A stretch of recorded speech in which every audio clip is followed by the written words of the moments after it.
नमस्कार, हमारे चैनल में आपका स्वागत है। मैं हूं रामचंद्र मौर्य।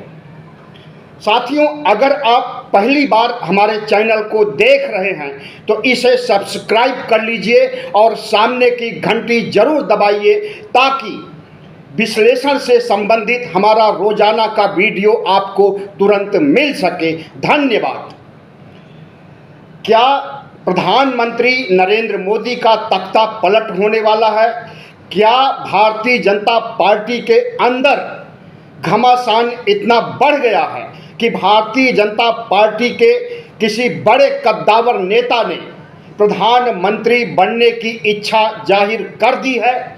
क्या प्रधानमंत्री नरेंद्र मोदी के तीसरे टर्म में उन्हें हटाया जाएगा? ऐसे तमाम सवाल हैं जो आज दिल्ली के सियासी गलियारों में गूंज रहे हैं। जी हां, प्रधानमंत्री नरेंद्र मोदी के मंत्रिमंडल में शामिल सड़क परिवहन मंत्री जो कि नागपुर से सांसद हैं, नितिन गडकरी ने दावा किया है कि उन्हें ऑफर मिला है एक बड़े नेता से कि वह अगर प्रधानमंत्री बनना चाहें तो वह नेता उनका समर्थन कर सकता है और दूसरी जगहों से भी समर्थन इकट्ठा किया जा सकता है। नितिन गडकरी ने अपनी यह इच्छा जाहिर की है कि वह प्रधानमंत्री बनना चाहते हैं और आपको ध्यान रहे कि भारतीय जनता पार्टी और आरएसएस के बीच लोकसभा चुनाव के पहले से ही संघर्ष चल रहा है, घमासान छिड़ा हुआ है। आरएसएस नहीं चाहता है कि प्रधानमंत्री नरेंद्र मोदी तीसरा टर्म पूरा करें।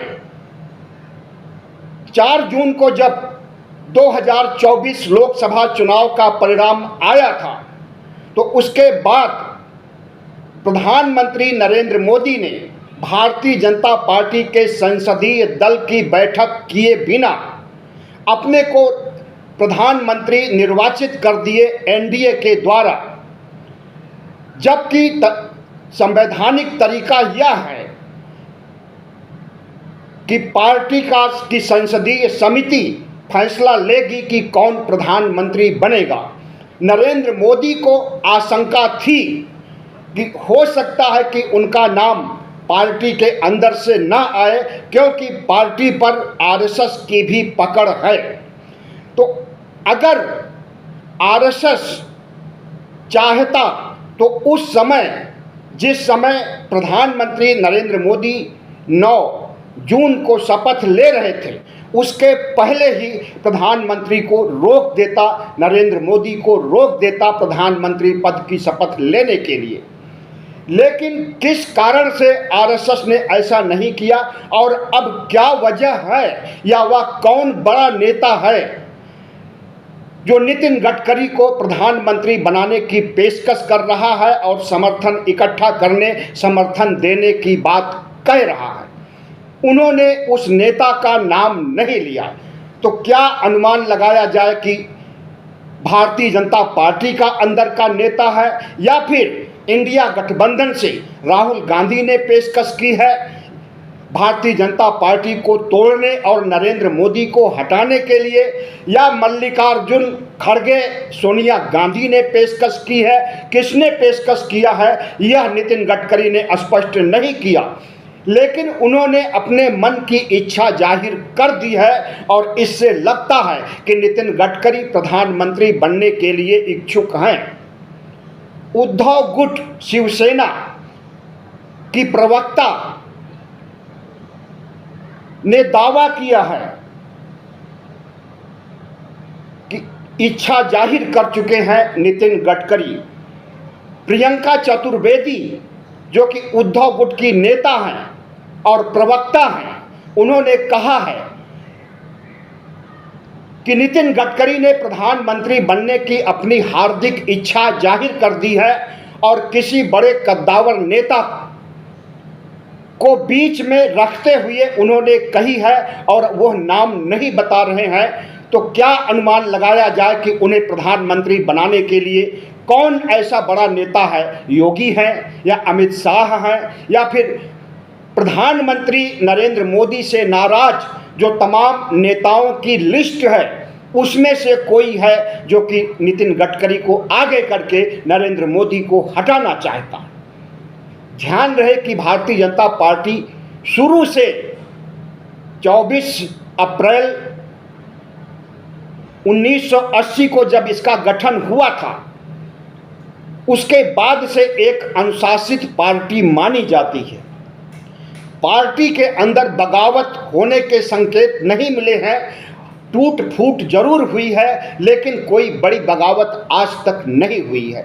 अगर नितिन गडकरी जो सार्वजनिक रूप से मत व्यक्त कर रहे हैं कि उन्हें प्रधानमंत्री बनने का ऑफर मिला है एक बड़े नेता के द्वारा, अगर वह इसे चरितार्थ करना चाहेंगे, वह नेता और नितिन गडकरी और हो सकता है विपक्ष को शामिल करके नरेंद्र मोदी का तख्ता पलट करना चाहेंगे, तो हमें लगता है कि संघ पूरा साथ देगा नितिन गडकरी का। याद रहे कि नितिन गडकरी नागपुर से आते हैं, नागपुर के सांसद हैं और नागपुर में ही आरएसएस का हेडक्वार्टर है। मोहन भागवत के एक चहेते नेता हैं नितिन गडकरी। भारतीय जनता पार्टी में आरएसएस की नज़र में अगर कोई बड़ा नेता है तो वह नितिन गडकरी है और बीच बीच में यह बात उठती रही है कि नरेंद्र मोदी को हटा करके नितिन गडकरी को प्रधानमंत्री बनाया जा सकता है या जब संघ की मर्जी होगी उस समय नरेंद्र मोदी को रिप्लेस करके नितिन गडकरी को पेश किया जाएगा प्रधानमंत्री के रूप में। याद रहे कि चुनाव के पहले से आरएसएस की नाराजगी भारतीय जनता पार्टी से छुपी नहीं है। आरएसएस के प्रचारकों ने भारतीय जनता पार्टी का लोकसभा चुनाव में प्रचार भी नहीं किया।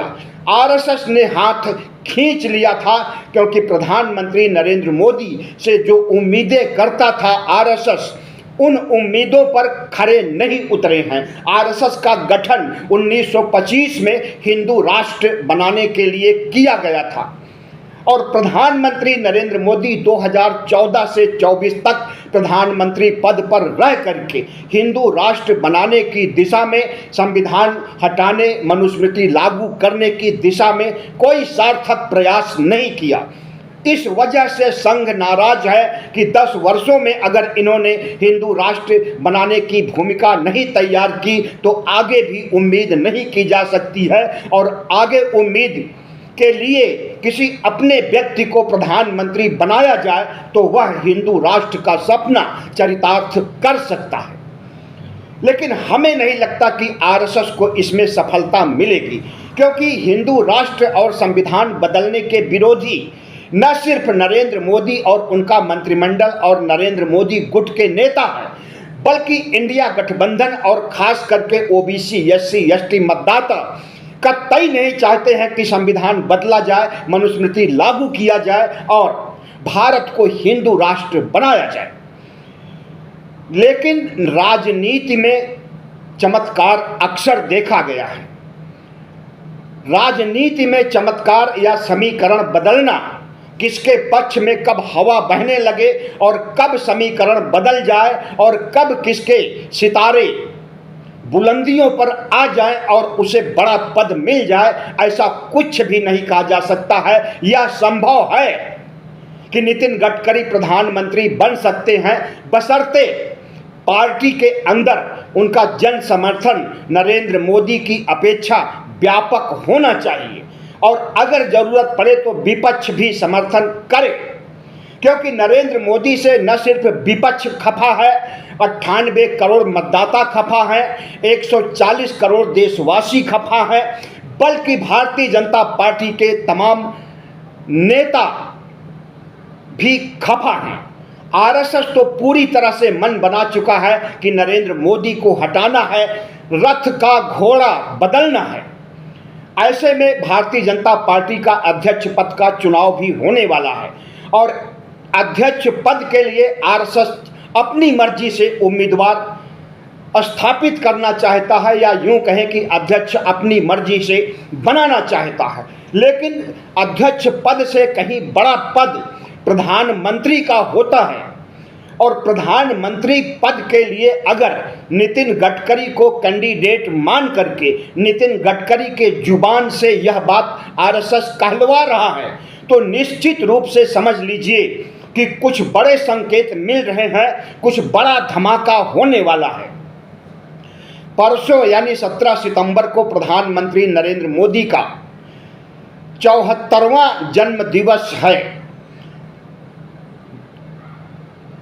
परसों यानी 17 सितंबर को प्रधानमंत्री नरेंद्र मोदी 74 साल पूरे करके 75वें में प्रवेश करेंगे और इन्हीं प्रधानमंत्री ने नियम बनाया था 2014 में, मार्गदर्शक मंडल गठित किया था और नियम बनाया था कि जो नेता 75 पार हो जाएंगे उन्हें मार्गदर्शक मंडल में आना पड़ेगा। तो प्रधानमंत्री नरेंद्र मोदी के बारे में चुनाव से पहले या चुनाव के दौरान अरविंद केजरीवाल जब जेल से बाहर आए थे चुनाव प्रचार करने के लिए, हाई कोर्ट ने उन्हें मोहलत दी थी, तो उस समय अरविंद केजरीवाल ने कहा था कि प्रधानमंत्री नरेंद्र मोदी अपने नाम पर वोट मांग रहे हैं, लेकिन प्रधानमंत्री जब 75 साल के पूरे हो जाएंगे 17 सितंबर 2025 को 75 साल के पूरे हो जाएंगे तो वह मार्गदर्शक मंडल में चले जाएंगे और अमित शाह को प्रधानमंत्री बना दिया जाएगा और योगी आदित्यनाथ की उत्तर प्रदेश के मुख्यमंत्री पद से छुट्टी कर दी जाएगी।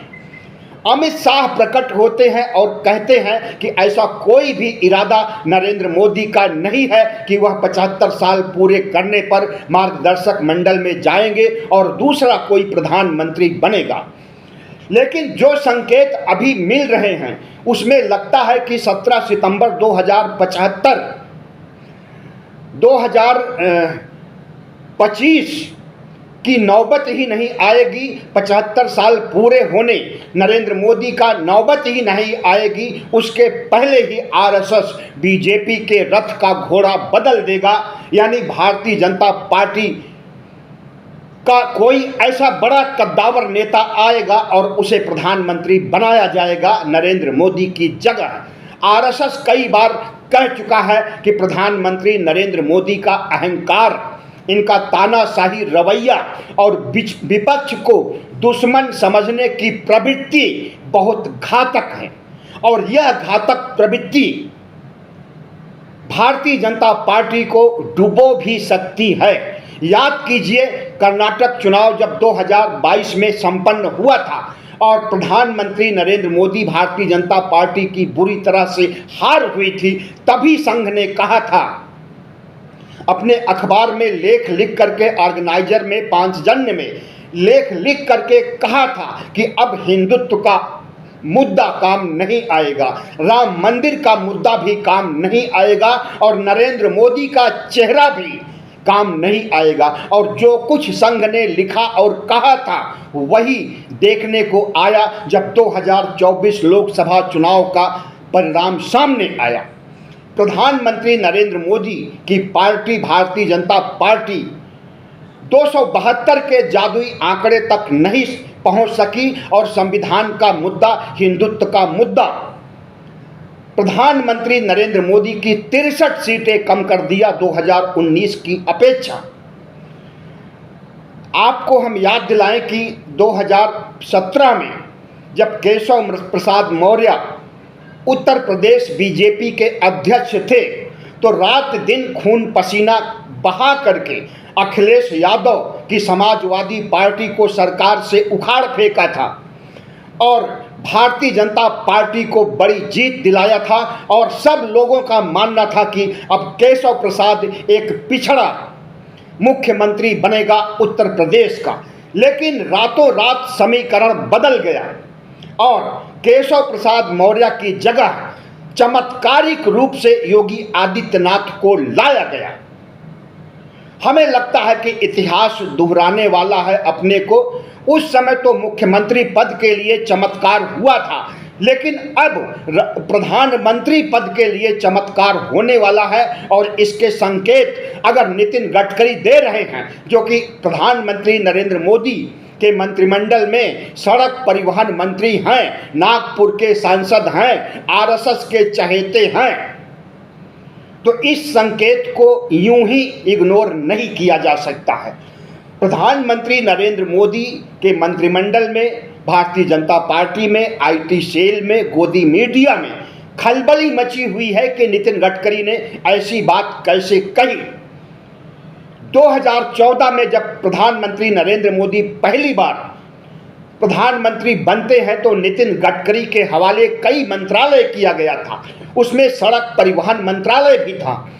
लेकिन धीरे धीरे प्रधानमंत्री नरेंद्र मोदी के नज़रों में नितिन गडकरी खटकने लगे, क्योंकि आरएसएस की छत्र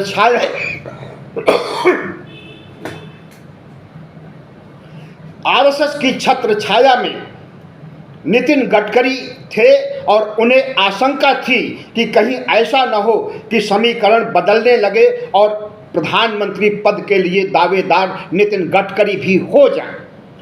जो कुछ उन्होंने सोचा था वही हुआ। उनके मंत्रालय तो कम कर दिए गए, लेकिन सड़क परिवहन मंत्री के रूप में उन्हें हटाया नहीं जा सका। और जब 2024 में तीसरी बार प्रधानमंत्री बनते हैं तो नितिन गडकरी को फिर से सड़क परिवहन मंत्री बना दिया गया और आए दिन नरेंद्र मोदी के खिलाफ नितिन गडकरी के बयान आते रहते हैं। नितिन गडकरी एक ऐसे शख्स हैं जो कि प्रधानमंत्री के धौंस को, उनके अहंकार को, उनके तानाशाही रवैये को कतई नहीं पसंद करते, संघ भी नहीं पसंद करता है और विपक्ष तो पहले से ही नहीं पसंद करता है। अगर नरेंद्र मोदी को अब कोई पसंद करता है तो भारतीय जनता पार्टी के कुछ सांसद जो कि नरेंद्र मोदी के भक्त हैं या यूं कहें कि अंधभक्त हैं, वही पसंद करते हैं और नरेंद्र मोदी का गुट धीरे धीरे कमज़ोर हो रहा है और भारतीय जनता पार्टी पर आरएसएस हावी होता जा रहा है। और जिस दिन हावी हो जाएगा, आरएसएस समर्थकों की संख्या ज़्यादा हो जाएगी, उस दिन बड़ा धमाका हो करके रहेगा। हो सकता है जो नितिन गडकरी कह रहे हैं इनकी मंशा ही पूरी हो जाए। प्रधानमंत्री पद के लिए नरेंद्र मोदी के बाद दावेदारों में दो नाम सामने आ चुके हैं पहले से, या यूं कहें कि कई सालों से ये नाम चर्चा में चल रहे हैं, योगी आदित्यनाथ और अमित शाह। और जहां तक प्रधानमंत्री नरेंद्र मोदी की बात है, ये अमित शाह को, जो कि अमित शाह भारतीय जनता पार्टी के चाणक्य और नीति निर्धारक ऑपरेशन लोटस के हेड माने जाते हैं, इन्हें प्रधानमंत्री नरेंद्र मोदी ज़्यादा पसंद करते हैं और अपने उत्तराधिकारी के रूप में अमित शाह को देखना चाहेंगे। जब कभी रिटायरमेंट लेना होगा तो राजपाट का काम अमित शाह को सौंपना चाहते हैं। लेकिन योगी आदित्यनाथ जो हिंदुत्व के फायर ब्रांड माने जाते हैं, बुलडोजर बाबा माने जाते हैं, उनका आत्मविश्वास इतना बढ़ गया है कि उत्तर प्रदेश के मुख्यमंत्री पद के आगे वह सोचने लगे हैं और दिल्ली की सियासत में शामिल हो करके दिल्ली की गद्दी पर प्रधानमंत्री नरेंद्र मोदी का उत्तराधिकारी बनने का सपना संजोए हुए हैं। और जितने भी हिंदू धर्म के समर्थक या यूं कहें कि कट्टर हिंदू हैं भारतीय जनता पार्टी में या भारतीय जनता पार्टी से बाहर जितने भी संगठन हैं, चाहे वो आरएसएस हो, विश्व हिंदू परिषद हो, हिंदू महासभा हो, हर जगह हिंदुत्व के नाम पर योगी को फायर ब्रांड नेता के रूप में चिन्हित किया गया है। और योगी आदित्यनाथ जब हिंदुत्व के आधार पर प्रधानमंत्री नरेंद्र मोदी का उत्तराधिकारी बनने की पेशकश कर रहे हैं और अमित शाह से आए दिन दो चार करते रहते हैं, अमित शाह और योगी आदित्यनाथ के बीच में आए दिन संघर्ष होता रहता है और केशव मौर्य के माध्यम से अमित शाह अपने मन की बात या अपने बयान को जारी करवाते रहते हैं। आरएसएस इसे कतई नहीं पसंद करता है कि अमित शाह और योगी आदित्यनाथ की वजह से पार्टी दो गुटों में बटे और दोनों गुट अलग अलग राग अलापे। आरएसएस की हालांकि योगी आदित्यनाथ आरएसएस से नहीं आते हैं, नाथ संप्रदाय से आते हैं और हिंदू युवा वाहिनी नामक इन्होंने संगठन भी बनाया है जो कट्टर हिंदू संगठन माना जाता है। लेकिन आरएसएस का हाथ योगी आदित्यनाथ के कंधे पर है और आरएसएस भी चाहता है कि योगी आदित्यनाथ को नरेंद्र मोदी का उत्तराधिकारी माना जाए। और जब नरेंद्र मोदी पेंशन लेने के लिए या यूं कहें कि रिटायरमेंट की घोषणा करें तो उस समय योगी आदित्यनाथ को प्रधानमंत्री बनाया जाए। तो हम सवाल पूछते हैं आरएसएस से कि हिंदू राष्ट्र का सपना साकार नहीं हो सका तो नरेंद्र मोदी आपके दुश्मन हो गए। संविधान बदलने का सपना साकार नहीं हो सका तो आप नरेंद्र मोदी के दुश्मन हो गए। क्या योगी आदित्यनाथ संविधान को हटा करके मनुस्मृति लागू करने के लिए इनको आप ला रहे हैं क्योंकि यह कट्टर हिंदू ब्रांड के नेता हैं? क्या हिंदू राष्ट्र का सपना नरेंद्र मोदी नहीं साकार कर सके हैं तो योगी आदित्यनाथ या नितिन गडकरी साकार करेंगे? और सबसे पहले तो आरएसएस यह निर्धारित कर ले कि उसे गडकरी को प्रधानमंत्री बनाना है या फिर योगी आदित्यनाथ को। कहीं ऐसा न हो कि योगी आदित्यनाथ और गडकरी में भी वैसा ही संघर्ष शुरू हो जाए जैसा संघर्ष योगी आदित्यनाथ और अमित शाह के बीच होता रहता है। अगर ऐसा होता है तो भारतीय जनता पार्टी कई गुटों में बंट जाएगी और एक गुट दूसरे गुट को परास्त करने में कहीं भारतीय जनता पार्टी का अस्तित्व ही ना खत्म कर देंगे। भारतीय जनता पार्टी का अस्तित्व खत्म होने के साथ ही कहीं ऐसा न हो कि आरएसएस का भी अस्तित्व खत्म हो जाए, क्योंकि राहुल गांधी ने जो मुद्दा उठाया है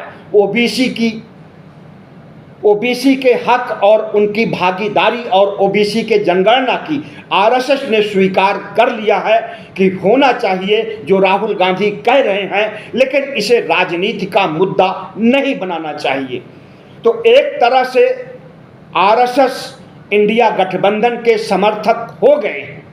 जो कुछ राहुल आजकल चाहते हैं वही नरेंद्र मोदी करते हैं और उसी का समर्थन आरएसएस प्रमुख मोहन भागवत भी करने लगे हैं। सरकार नरेंद्र मोदी की है और एजेंडा राहुल गांधी का चल रहा है। आपने देखा होगा कि कल जो भाषण दिया नरेंद्र मोदी ने उसमें कहा कि भारत माता की जय इतना जोर से बोलो कि नफरत की दुकान का बोर्ड उड़ जाए। प्रधानमंत्री नरेंद्र मोदी के मुंह से नफरत पहली बार सुना गया है और जो लोग नफरत फैलाते हैं आज वही नफरत के खिलाफ हो गए हैं। राहुल गांधी ने अगर कहा कि नफरत के बाजार में हम मोहब्बत की दुकान खोल रहे हैं तो उसी को दूसरे रूप में प्रधानमंत्री नरेंद्र मोदी ने कहा कि इतना जोर से भारत माता की जय बोलो कि नफरत के दुकान का बोर्ड उड़ जाए। तो आज राहुल गांधी हमें लगता है कि सबसे बड़े नेता राहुल गांधी हो गए हैं और राहुल गांधी आगे आगे चल रहे हैं। आरएसएस और भारतीय जनता पार्टी और प्रधानमंत्री नरेंद्र मोदी राहुल के पीछे पीछे चल रहे हैं, जबकि राहुल गांधी नेता विपक्ष हैं, नरेंद्र मोदी प्रधानमंत्री हैं, आरएसएस प्रमुख इस देश के सबसे बड़े संगठन के मुखिया हैं। और अगर ये राहुल गांधी के एजेंडे को स्वीकार कर लिए हैं और इनके पीछे चलने और इनका फॉलोवर बन गए हैं तो हम समझते हैं कि यह इंडिया गठबंधन की बहुत बड़ी जीत है। राहुल गांधी प्रधानमंत्री न होते हुए भी प्रधानमंत्री पद से ज़्यादा कुवत रख रहे हैं। ऐसे में जब ये चर्चा चल रही है और नितिन गडकरी कह रहे हैं, अपनी हार्दिक इच्छा जाहिर कर रहे हैं प्रधानमंत्री पद के लिए, तो हमें लगता है कि अब भारतीय जनता पार्टी में प्रधानमंत्री पद के लिए सिर फुटौल होने वाली है और इस सिर फुटौल में आरएसएस जिसके साथ खड़ा होगा उसी की जीत होगी। भविष्य बताएगा कि क्या होने वाला है, कौन प्रधानमंत्री बनेगा। हमें तो लगता है कि न नितिन गडकरी प्रधानमंत्री बन पाएंगे, न अमित शाह बन पाएंगे, न योगी आदित्यनाथ बन पाएंगे। निकट भविष्य में मध्यावधि चुनाव होने वाला है, इसके संकेत मिलने लगे हैं और राहुल गांधी का कद इतना बढ़ गया है कि प्रधानमंत्री नरेंद्र मोदी से बड़ा कद हो गया है। प्रधानमंत्री पद नरेंद्र मोदी के पास है, लेकिन प्रधानमंत्री के मंत्रिमंडल का एजेंडा अगर राहुल गांधी सेट कर रहे हैं तो मध्यावधि चुनाव होने पर इस देश के 98 करोड़ मतदाता जो कि राहुल गांधी को प्रधानमंत्री बनाने का सपना देख रहे हैं, उनका सपना जरूर साकार होगा। बहुत बहुत धन्यवाद। हमारे चैनल को सब्सक्राइब कीजिएगा, लाइक कीजिएगा और शेयर कीजिएगा।